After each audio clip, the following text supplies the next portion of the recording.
I see surgery as very similar to music in skill and technique and fluency. In fact, if you look at the data that Intuitive Surgical gets on our hands off of our consoles, our surgeons, they can tell dialects of surgeons. They can tell where we're from by the movement of our hands on the consoles, which I think is completely fascinating. So there are dialects of surgery. Welcome to Becoming Virtuosa, the podcast with Dr. Susan Crockett. You are listening to episode number 68. The story of Dr. Crockett. This is a different kind of episode and a bit longer than our usual. Many of you have asked to know more about my backstory, who I am, where I came from, and so here you go. From childhood to the Dr. Crockett Show and a top GYN robotic surgeon, this is my very personal story of transformation and growth. I hope it inspires you. Welcome to Becoming Virtuosa, the podcast that encourages you to become your best virtuosa self. Each week, Dr. Susan Crockett goes where the scalpel can't reach, exploring conversations about how to be, heal, love, give, grow, pray, and attune. For the first time ever, she's bringing the personal one-on-one teaching that she shares with individual patients to you on this broader platform, a weekly source of inspiration and encouragement designed to empower you. By evolving ourselves as individuals, we influence and transform the world around us. Please help me welcome board-certified OB-GYN specializing in minimally invasive GYN surgery, internationally in the top 1% of all GYN robotic surgeons, a certified life coach, and U.S. News top doctor, your host, Susan A. Crockett, MD. All right. Welcome back to the Dr. Crockett Show. I'm your host, Dr. Susan Crockett. I'm a board-certified OB-GYN specializing in minimally invasive GYN surgery in San Antonio. But that is not what we talk about on this show. This show is about going where the scalpel doesn't reach. So most of what we talk about is not medical. I have a very special episode for y'all today. I am going to give you the story of me. So I've been asked quite a bit. Patients typically want to know a little bit about the background of their surgeon. Being in a medical office is kind of a strange thing sometimes. So in a surgery practice like I run now, I basically don't get to choose who's behind the door of the office that I walk into. It's just, somebody's there, they've booked an appointment with me, they need my help. And so what I've practiced over the years is just walking into that door and just practicing loving whoever's there and doing my best to help them no matter what's going on. That has actually changed me as a person. That's one of the things that's helped develop the story of who I am. The other thing patients always want to know is, well, who are you as a surgeon and why can I trust you and why should I let you operate on me? And on a show such as this, I'm sure a lot of you are asking, well, who the heck is she anyway? And why should I listen to her? So, you may or may not want to listen to me, but I thought I'd give you a little bit of my background, tell you who I am, and why I'm so dedicated to teaching people about personal transformation and about helping our world become a better place, one person at a time, or one episode at a time, as it seems to be now. So, I was born in New Jersey, which I catch a lot of grief for. I was actually born in Livingston, New Jersey. I'm the granddaughter of German and Austrian and Scottish immigrants, and they mostly came through Ellis Island. So from my mother's side, all the men were fishermen. They lived in northern Germany, which was sometimes Denmark and sometimes Germany. So I have a lot of Danish in me. And they were in a fishing village. So they immigrated to the United States. My opa, who's one of my probably the strongest reason that I became a physician. He came to the United States when he was a late teenager and went through what was at the time engineering school and became an engineer and taught himself English and met my grandmother. And all the women on that side of the family were very creative. My Oma, we called her Oma, but she was one of the Scottish descendants. And that side of the family, and also my dad's mother's side of the family, where all the women were seamstresses. So one of the jokes about what I do now is I tell people that I came from a line of men who are engineers and a long line of seamstresses on the female side. And when they came together, they made me. And that's why I'm a robotic surgeon. I put them both together. So that's a little bit about my family history and my background. I lived in New Jersey very briefly. We moved to Lancaster, Pennsylvania when I was just 2 years old, and I was there until I was 7 years old. My dad worked for an 18-wheeler trucking company called Heil. They also made garbage trucks and all kinds of equipment like that, and he was a manager. And when I was 7 years old, he got moved to Huntsville, Texas. Yeah. So in my 7-year mind, I was conjuring up what Texas looked like. I thought, oh, it's going to be all of these cactuses and deserts and cowboys and all this stuff. And I was like, I don't know about moving to Texas. And I ended up right in the middle of East Texas, which is the Piney Woods, which is a beautiful place to grow up, and was there until I graduated from high school. So my mom had a background as an RN. She was a stay-at-home mom with me growing up. But I think between her medical background and then my dad's entrepreneurial background, that helped propel me into what I'm doing today. I had a very good family upbringing. I'm the oldest of 3. In case you couldn't tell, yes, I'm an oldest sibling. I have a younger sister and a younger brother, and I just adore them both. And the 3 of us grew up in Huntsville. I graduated from high school early. I was 17 when I graduated. During high school, I was super overachiever. I graduated, I think, 3rd in my class only because I didn't want to be the one that stood up there and did the speeches at graduation. So I slid in under the radar. And I was really lucky to be in a place where I was exposed to the arts and to lots of academic challenges, which was, I think, unusual for a small Eastern Texas town. So when I was growing up, I like to say that I was a musician before I was a physician. So piano music was my first love. I remember as a 3-year-old sneaking up on the piano to the keys, and my mom had a baby grand piano in the house, and I wasn't allowed to touch it because I didn't know how to play it. And so I begged for piano lessons for my 4th birthday. And so that's when I started learning how to play the piano. And I loved all kinds of music. I grew up with all kinds of German music influence in a house where we listened to Elvis and Debbie Boone. And I just had a rich heritage of jazz from my dad's side. And we just loved all kinds of music.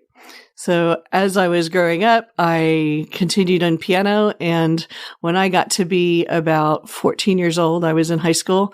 I realized that these little size 6 hands, which are great for surgery and GYN, by the way, they're tiny. They were never going to reach the octave on the piano. And so I kind of reached a point where I could no longer be competitive. All the concertos and the people that were going on to the more competitive piano lifestyles and competitions, I just wasn't going to be able to do it. So I needed to find something else to do. And this is one of the first transformations that I had. I picked up the oboe, which is a double reed woodwind instrument, when I was in 6th grade, and I started playing that with my band. And that was super fun. I really loved it and did all kinds of contests in high school, and actually was a soloist at Allstate. And that was a really big deal. I loved playing the oboe. I also played the English horn. And that was something that I looked at as I was heading into college. And I thought, I love science. I really excelled in school. I had great grades. I was able to do a lot of college courses thanks to Sam Houston State University being in my town and collaborating with my high school. And I thought, gosh, I really have this calling to be a doctor. I'd had that calling since I was in junior high as well. And what I'd always thought was, well, if my opa immigrated and went to all the effort he did to build a life for me, the least I can do is use my talents to give back to others and do the best that I can do. So I was very motivated to work hard and to use my talents for the good of others. And so when I was getting ready to go into college, I thought, well, if I give up the science, I'll never get it back if I go in and I pursue music professionally. But I figured if I did science that I could keep the music. And that's what I did. I ended up getting a full President's Endowed Scholarship, highest academic scholarship to Texas A&M University. Woo, love my Aggies. It was a wonderful school for me. I loved my time at A&M. I continued playing in the orchestra. There still is the Brazos Valley Symphony and Orchestra that I played in the A&M orchestra also throughout college. And I had a wonderful time as an undergrad, but that was not without challenges either. So my first year as an undergrad, I came in and I was enrolled in biomedical science because I thought, hey, I'm smart. I come from a line of engineers. And I got like 2 weeks into the engineering program, y'all, and I was like, this is definitely not the way to get into medical school. And I ended up leaving the engineering department and went into biomedical science, which was underneath our veterinary college. And that was a really, really cool degree because we got exposed to all kinds of things in the medical field that I wouldn't have gotten exposed to until medical school. So we did physiology and pharmacology and toxicology and all those really fun classes that were a little bit different than the basic sciences, and loved my time there. But before I got into that major, I've got a funny story for you. I almost lost my scholarship. So that first semester at Texas A&M, I went in and I was one of those students who had always had everything come pretty easy for them. And I didn't know how to study. And even though I realized pretty quickly that I wasn't going to be an engineer and I switched majors, I still had to finish out some of the classes. And the part where my brain quit working was calculus. So I'd done like 3 semesters of calculus coming into college, but that was just by hard work and knocks. It's not because my brain naturally understood it. I got into this physics class, which was this engineering physics class with calculus. And y'all, I bombed it. Like, I think I got a D and it was terrible. And so my GPA for the first semester at Texas A&M with this great scholarship that was personally donated by a family, like, yeah, like they knew who I was. It's not just the school gives it to you. It's like the family gives it to you for each donor. He was a banker in town in College Station. I'll never forget the beginning of my second semester. He called me into his office, the president of this bank, and he sat me down and he was like, you know that you got to do better than this, right? It was terrible. And I was like, yes, sir. Yes, sir. And then from there on out, I was good. So I brought my GPA up and got into my 3rd year of college. And I'd always had this habit of doing test runs. So I did a test run for my SATs, did a test run for interviews. I was working at the time in the pharmacology department for the Texas A&M College of Medicine. I thought, I'll just do a test run on my MCAT, which is the college entrance exams for medical school. I did pretty good. It was okay. And I had decent grades. And I thought, I'll just do a run through application for med school. And y'all, I accidentally got in. So I ended up getting into med school when I was 20. Yeah. I started med school when I was 20. I was in med school before legal drinking age, which I think is kind of crazy and hilarious, but I think they'd gotten to know me. And that was a really important lesson in my life, that sometimes those relationships that you build, like we're building relationships here, and like we encourage on the show, those relationships mean as much or more than the grades and the stats, because you have to be good enough with your grades and your stats to meet the cutoff. But beyond that, the thing that propels you ahead in life and these kinds of things are the relationships and who you are. So I remember one old surgeon was interviewing me. Gosh, I'm probably his age now, which cracks me up. But we were doing an interview for Texas A&M Med School. He held my hand and he said, what do you want to do? And I said, I want to be a surgeon. That's all I wanted to do. I wanted to be a plastic surgeon ever since I was, in junior high, and I decided I wanted to be in medicine. I figured I'll take the fine motor skills from the music background that I have and my science, and I'll put them together and I'll be a great surgeon. And he looked at me and he held my hands and he turned them over and he goes, yeah, I think these are the hands of the surgeon. And I ended up getting into medical school. So had a great time in medical school. I met my first husband and the father of my 4 beautiful children there, and graduated at the age of 24 from medical school. The interesting about medical school was the first 2 years, which are basic sciences, I did okay and really pretty well. But then the place where I really excelled were the clinical years. So that's the 3rd and 4th years. And we did our training at Scott and White in Temple, Texas, which is an amazing facility. I was so blessed to have such an incredible medical school background. So my first rotation at Scott and White was surgery. It was general surgery. And man, I was so excited. I loved it. I was like total gunner, working late. The residents loved me. I would say yes to everything. I worked hard and had a great rotation. And then I got to the end of it and I was told, you can't be a surgeon because you're a female. And only men go into the surgery programs, and got blackballed from moving any further. That's a kind of a longer story, but basically the department would not support me in that vein. And so here I was, another time in my life where I thought I was moving forward in one direction, and it was a real hard stop. And I had to figure out how to transform myself, how to pivot, and what was going to become of this.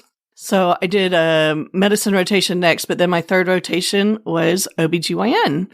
And y'all, I probably had the same thought that lots of y'all have about this profession, which was, why the heck would anybody choose to do that for the rest of their life? Seriously. And that's kind of how I thought about it. And then I got into it, and that was at the dawn of the age of laparoscopy. And the GYNs were doing super cool surgeries. We were doing that before general surgery had started doing it. And I love the variety of surgeries that we're doing. I love that there was GYN oncology and the infertility. I love the taking care of the women. It was a place where I was wanted, both by the faculty and the women, and it was a natural fit. And I liked doing the deliveries too. It was fun, but my main love of OBGYN was always the GYN surgical part.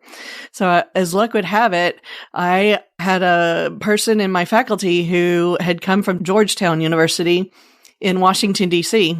And again, that lesson of emphasizing your relationships and who you know and who sees potential in you played fully through in my life.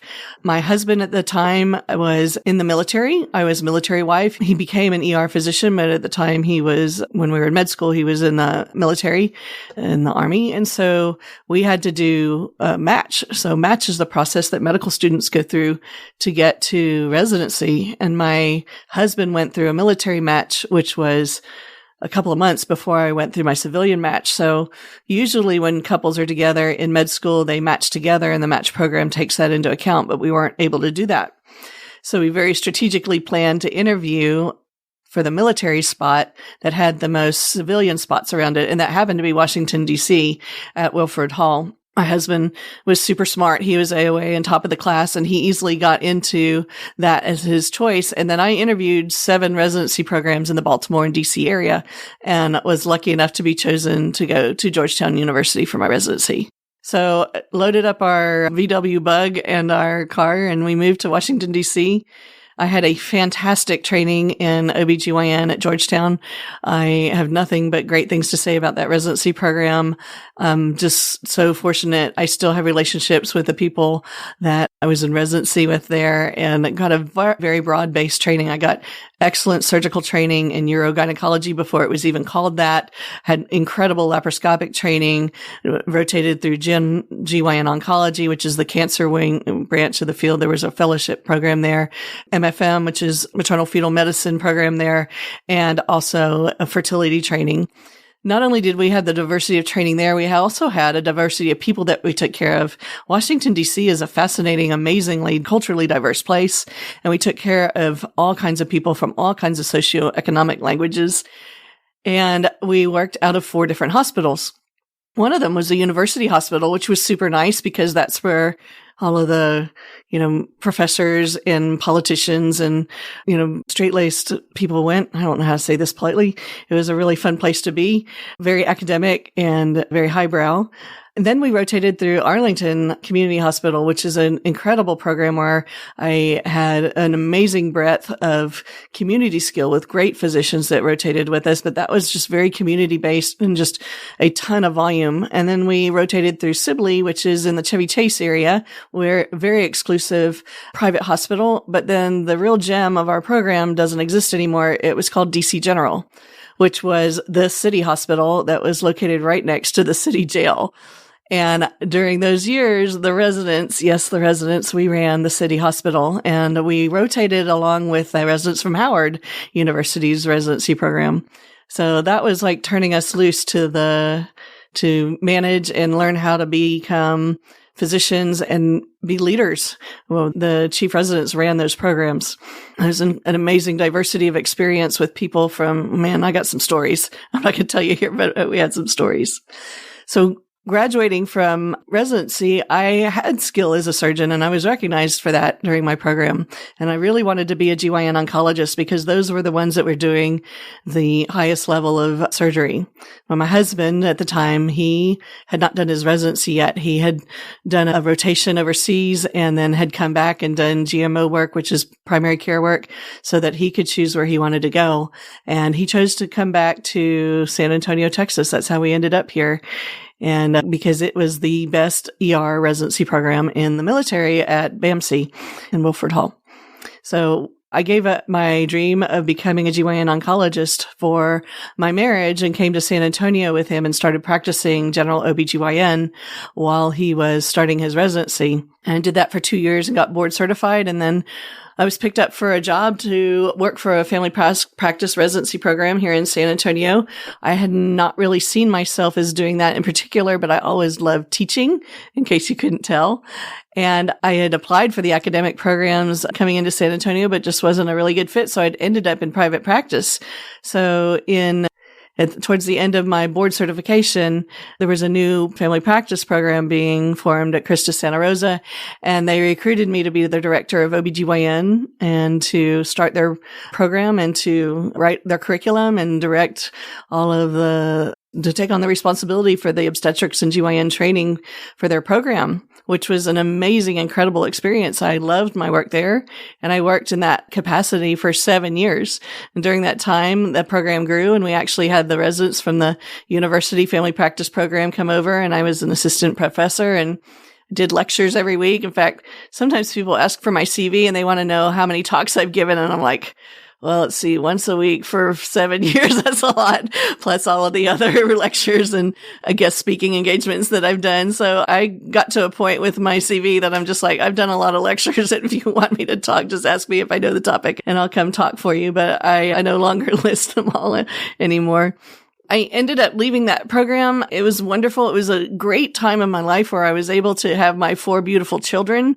And the reason for that is I had kind of a unique setup there. I didn't have to do call. I was overseeing the OBGYNs and the residents, and they were doing all of the deliveries, and I was able to find a position in medicine with some flexibility, which is a key point that I want to tell you guys about, which is you don't always have to do what you think you're going to do when you leave college or leave your residency or leave your training.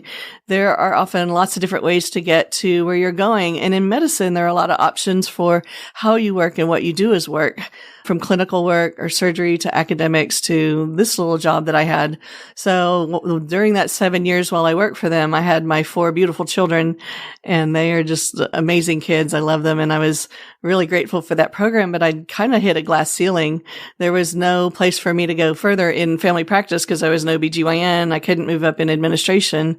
And I had done some work with the FDA during that time. I was actually on a FDA advisory committee and had really enjoyed doing that work. Thought maybe I'd do a little bit of public health. And my husband at the time really wanted me to stay home and be a stay-at-home mother, which we had lots of discussions about and seemed kind of shocking to me. But yeah, I took a year off from medicine and I tried really hard to be a stay-at-home mom.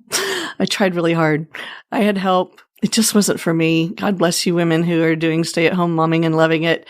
I couldn't keep my brain and my mind off of medicine and doing things. And so I did stay home. I did concentrate more on my family and my kids, and discovered that's really not who I was meant to be. And I'm a much happier mother when I'm out busy serving in the capacities that I feel like I have and being a mom.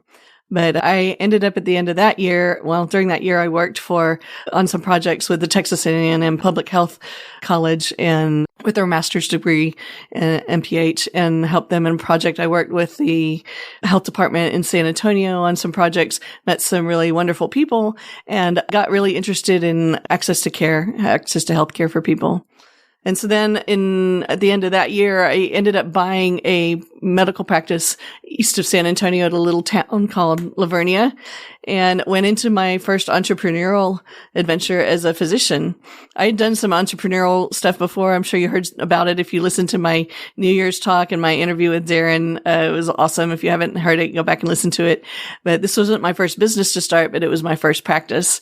And I was still working part-time. I had taken a year off, so I ended up doing this clinic where I had employed nurse practitioners, and I had a surgeon that I worked with. So I was doing a little bit more surgery, but I was not doing deliveries. And that practice crashed in 2008, just about the time that the housing market and the banks crashed. So did I. And I crashed really hard. And no, I didn't go bankrupt. We didn't go bankrupt, but I met an amazing banker at that time who allowed me to roll the debt from that practice into a loan with her. And that was the beginning of my relationship with my banker, who has carried me through the rest of my businesses with Amity Bank. That was where I met Jeannie Bennett. And so I picked up myself, licked off my wounds, decided that I needed to go back into full-time OBGYN in order to pay down this debt because the part-time thing at Livonia was not cutting it. And so I sold that practice to a primary care physician, and I came back into full OBGYN practice in San Antonio, ironically to one of the groups that I had interviewed when I first came to town. And so I joined this very large group, got very busy, paid down the debt, and became very successful. And it was in 2008, while I was in that practice, that robotics came out into the public market for GYN. Now, robotics had been started by Intuitive Surgical several decades prior. It had been started actually by the military as a means of surgeons being able to operate remotely with teams that were in the field. So it was set up in that manner, but then it had been developed through Intuitive Surgical to the Da Vinci platform that we know today. And they brought it into the public market about a decade before I was introduced to it, but it was not brought into GYN market until 2008. So in 2009, I got my hands on the training for it for the first time. And it was like, that's what God had made me for. Like, it took me 40 some odd years for me to actually get to the point that the thing I was supposed to do in life that I couldn't have even known back when I was doing music and surgery and going through all the difficulties. And I was in the second group of only 12 OBGYNs in the country that was trained at the highest level, the master's level in Celebration, Florida. So I was in the first 24 GYN surgeons in the country trained at that level. I trained with my very good friends to this day, Arnie Avicula and Dr. Thomas Payne. I should say Dr. Avicula. And it was such an incredibly inspiring, life-affirming place for me to be. And as I started into robotics, they say life is lived forward, but understood backwards. I could see all of the steps through life guiding me to that point. And I wholeheartedly stepped into just becoming the best robotic surgeon I could. What I noticed was that I could do really fine surgeries with small incisions, and it made surgery easier for my patients. And so within the large group that I was in, if I hadn't joined that group, I wouldn't have had the high enough volume to be even exposed to robotics, much less to be able to be trained. You had to have a certain volume of surgery and practice to even get to train at that level. And so that was the gratitude lesson from that practice. And as I got further into the robotics and decided that's what I wanted to concentrate in, this field of minimally invasive GYN surgery, or MIGS, which is what I now call myself. It's basically benign complex gynecology. This field became developed, and I'm one of the pioneers of that field. I negotiated with my group. I noticed that my male peers who were in other groups that were doing this, they had a higher volume of surgery. They could do a whole lot more. And the reason they could is because they didn't have the obstetrics load. And I liked obstetrics, but I was noticing that the night call was wearing on my body. The older I get, the more I realize that's a serious health consequence, the sleep disruption that comes along with that type of lifestyle. And I couldn't get the surgery volume into my practice. To be able to bump up the surgery volume, I needed to drop the obstetrics. And so after a couple of years of negotiations with my group that didn't go well, or you could say they went really well, I ended up resigning from that practice and founded South and Central Texas's first minimally invasive GYN surgical practice, Virtuosa GYN. Virtuosa means the best feminine version of yourself. So a virtuoso in music is a great musician. And I had this goal surgically. I see surgery as very similar to music in skill and technique and fluency. In fact, if you look at the data that Intuitive Surgical gets on our hands off of our consoles, our surgeons, they can tell dialects of surgeons. They can tell where we're from by the movement of our hands on the consoles, which I think is completely fascinating. So there are dialects of surgery. But back to my story, I digress. So started this practice, and the practice had a really rough start. I had this business plan for it to start in one place. I thought maybe some of my patients will follow me. I had non-compete.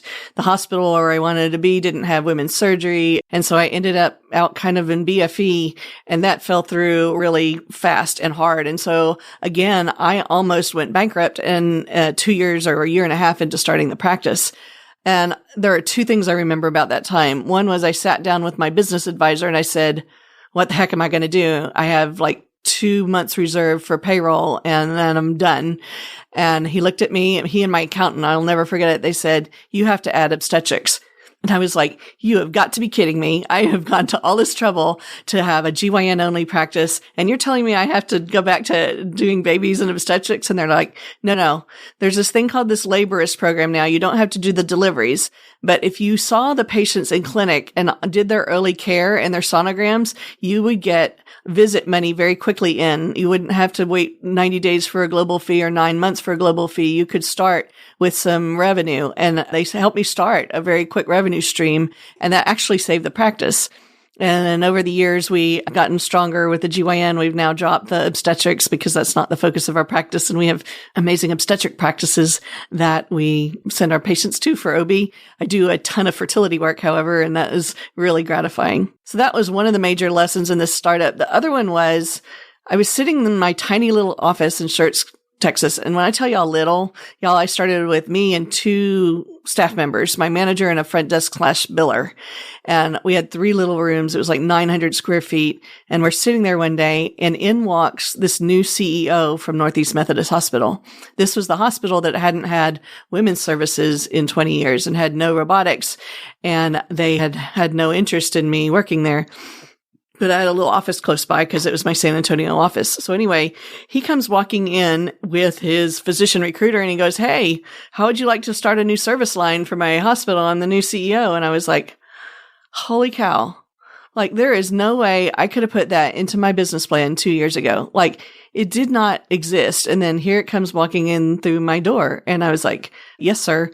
And so I started working at Northeast Methodist Hospital that year, and we started their robotics program and their women's health services program. And so that's given me a whole lot of gratitude. And we've built this program into what it is now, which is a surgery program. I just finished my 2-year tenure as chief of staff for surgery. We've built that into a strong, viable surgery program with trauma added to it this year. We've got cardiovascular surgery, and we're going from 2 now up to 4 very busy robots.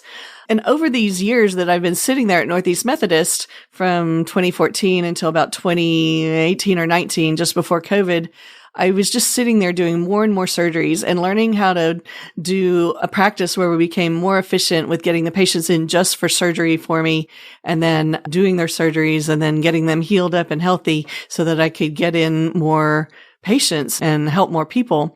So I do have 2 nurse practitioners that do all of the general GYN in our practice. You might see them first if you're coming in as a patient because they help me with the workups, as well as they do most of our annual GYNs and endometrial biopsies and birth control and STI testing and all that. But anyway, I was sitting there in this little bubble of Northeast Methodist Hospital, which is a very small community hospital. And what it allowed me to do was sit there and get my Malcolm Gladwell's 10,000 hours of surgery. I'm not literally 10,000 hours. I don't know. I'd have to look at it. But it allowed me to sit there and practice and hone my skill much as a musician would, until they got to the point where they thought, oh, maybe this is good enough to show somebody. Well, I already was getting hints that it was good enough to show somebody because we would have product reps come through our OR, and my first assists would rotate through the ORs, and they were like, oh, you're doing this differently than other people. And we wish that you would train other people how to do it like you do it. You're doing something good and different, and you have something to share. And I thought, oh, that's really good. Maybe I have this idea of teaching people. I've honed my skills. I've taken care of thousands of patients. I do about 700 plus surgeries a year. 350 of them a year are robotic surgery. We have introduced ERAS protocols, which are protocols that make surgery easier and less painful for patients. And I am a big proponent of outpatient GYN surgery. When COVID came along and the hospitals had bed shortages, it really put a strain on our ability to do surgery for women for non-emergent causes, as long as they were needing beds. And so as a result, most of the hysterectomies and endometriosis and fibroid surgeries in town, they got postponed. Most doctors weren't doing them. And so what I noticed is I got a big bump in my surgical volume. They found me and they started coming to me. And then the hospital was like, hey, if you're able to do these as outpatient surgeries and you can keep going through these bed shortages because you're not using our hospital beds, then we want you to teach other surgeons how to do that too. The year before COVID hit, I had already started negotiations with my hospital system because I wanted an outpatient robotic facility. They were a little slow to do that, but the COVID thing pushed them over the edge. And so 2 years ago, we got the go ahead for starting to build our surgery center. And I'm so excited about this because it represents an epicenter for women's surgery. Our goal is to be the best surgery center and the place to go for surgery for women in San Antonio. It already has been recognized as an epicenter for intuitive surgical.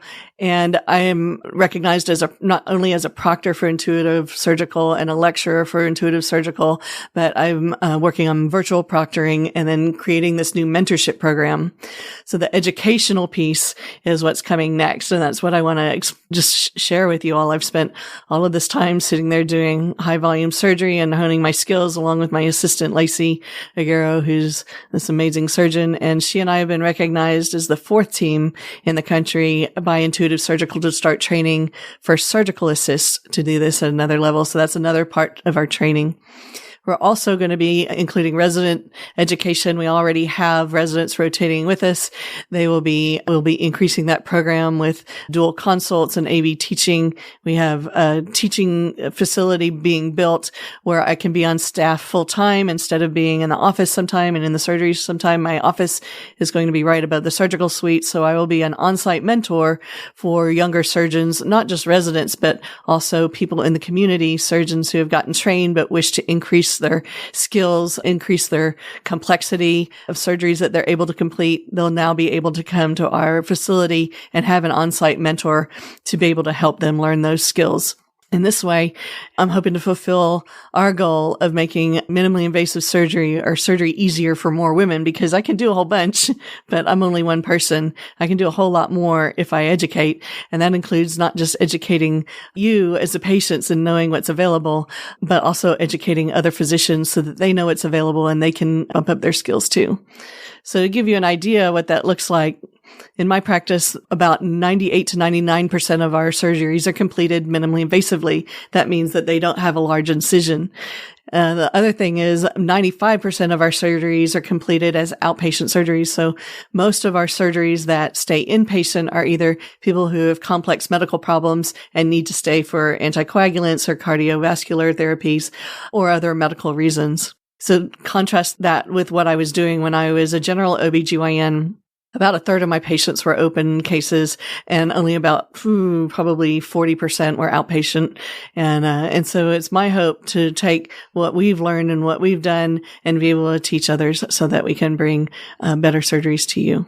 Along around 2021, I think it was after COVID, I got a call from a company that's working to do a study of surgeons' hands with their outcomes. And so I can't name the name of this study, but they looked at 30,000 robotic surgeons and they were looking at the data from their console. When we operate, we use video game joysticks at a console and they capture all of that data. They were looking at the most efficient surgeons and they picked the top 40 GYNs in the world, benign GYNs. Sorry, my GYN onc friends. And they picked the top 40 GYN general top 40 general surgeons. And they're now doing studies on us. So I'm enrolled in as part of this study where they're taking the hand movements of the most efficient surgeons and they're matching it to outcomes data to inform AI and surgical training in the future for best practices. So that's something that I'm very proud of. It's something that I'm taking into the next year as we launch our training program. We hope to be able to share more of that with you later. So that's what we're looking forward to in the next year. I hope that you'll continue to follow, like, subscribe, and share. And thank you for joining us. And if you have any questions below about who I am or what I do, please drop a comment. We'll be sure to get back to you. Thank you. I'll see you next time on the Dr. Crockett Show. Thanks for listening to this episode of Becoming Virtuosa. To learn more, come visit us at drcrockett.com. That's drcrockett with 2 T's.com. Or find us on YouTube for the Dr. Crockett Show. If you found this episode helpful or think it might help someone else, please like, subscribe, and share. This is how we grow together. Thanks, and I'll see you next week. Love always, Sue.